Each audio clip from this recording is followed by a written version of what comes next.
नमस्कार, मैं उसानिया और आप देख रहे हैं MTN न्यूज। मुजफ्फरपुर के औराई थाना क्षेत्र के कोकिलवाड़ा गांव से पुलिस ने 2 गांजा तस्कर को 14 किलो गांजे और शराब के साथ गिरफ्तार किया। दोनों अभियुक्त पति और पत्नी है, जिसे सोमवार को जेल भेज दिया गया है। तस्कर की पहचान गिरीश साहू और उसकी पत्नी भावना साहू के रूप में हुई। दोनों गांजा और शराब की तस्करी करते थे। दोनों अपने घर के भंडार कोला में तहखाना बनाकर गांजा और शराब को छिपा कर रखते थे।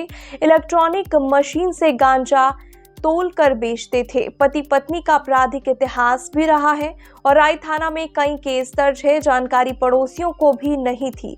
पुलिस को गुप्त सूचना मिली थी कि कोकिलवाड़ा गांव में बड़े पैमाने पर गांजा और शराब की तस्करी की जाती है।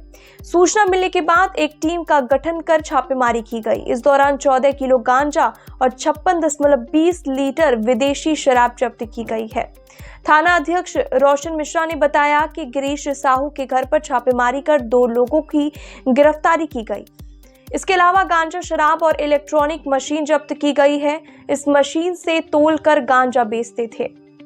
इनके सिंडिकेट में 2 लोग हैं जो शाही मीनापुर के रहने वाले हैं। दोनों अभियुक्त ऋषि महतो और विक्की शहनी फरार है। पुलिस की कार्रवाई को देखकर भाग गए थे। खुला क्षेत्र होने की वजह से उन्हें पकड़ा नहीं गया है। दोनों की गिरफ्तारी के लिए छापेमारी की जा रही है।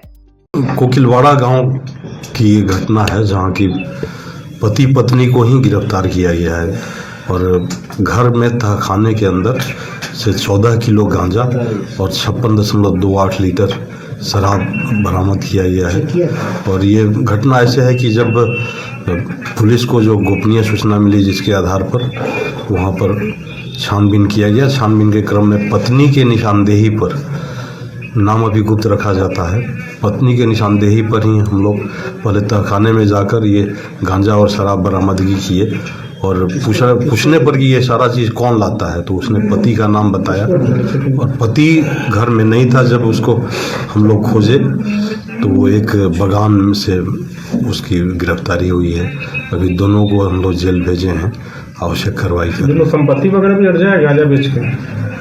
बिल्कुल, ये 2 साल से काम कर रहे थे। जैसी गोपनीय सूचना है, ये 2 साल से ही काम करते थे और इन्होंने लाजमी है कि ये संपत्ति अर्जित किए होंगे।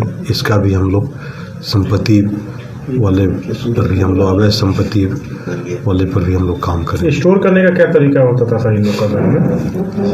देखिए, ये अनुसंधान का विषय है, लेकिन ये तहखाना इस ढंग से बना हुआ है, वो तो देखने वाली चीज़ है। अगर आपका जो लोकल होगा तो उसे एकदम तहखाने में जा कर के वो गांजा और शराब बरामद हुआ है।